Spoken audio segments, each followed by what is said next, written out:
చాలా బాధాకరమైంది. అది ఎవరికి జరగకూడదు, ఏ కుటుంబానికి జరగకూడదు. ఆ కుటుంబ పెద్దలతో మాట్లాడడం జరిగింది.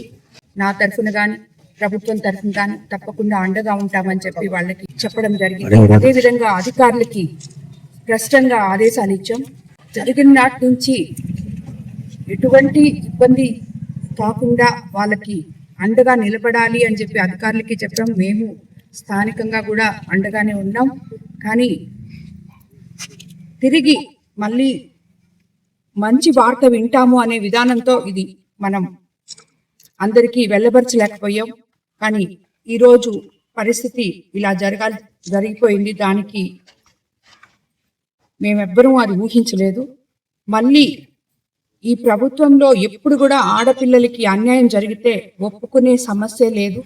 తప్పకుండా వాళ్ళకి శిక్ష పడే విధంగా చేస్తాం. ఆల్రెడీ అరెస్ట్ అయ్యున్నారు. ఆ కుటుంబానికి ఇక్కడ అండగా పోలీస్ కానీ రక్షణ కూడా కల్పిస్తున్నాం. తప్పకుండా దెబ్బలనే కాదు, ఎక్కడా కూడా ఇటువంటి సంఘటనలు జరగకుండా అధికారులు వాళ్ళ బాధ్యతగా తీసుకొని ప్రతి ఒక్కరికి అండగా ఉండాలని, ఇలాంటి అరాచక శక్తులు ఏమైనా ఉంటే ఏరివేయాలని సమాజంలో అధికారులను కూడా కోరడం జరిగింది. ఇంతకన్నా మనం దీని గురించి ఇంకేమీ మాట్లాడలేము. ఎందుకంటే మీకు అన్నీ తెలుసు. జరిగిన సంఘటనలు చాలా విచారకరమైంది.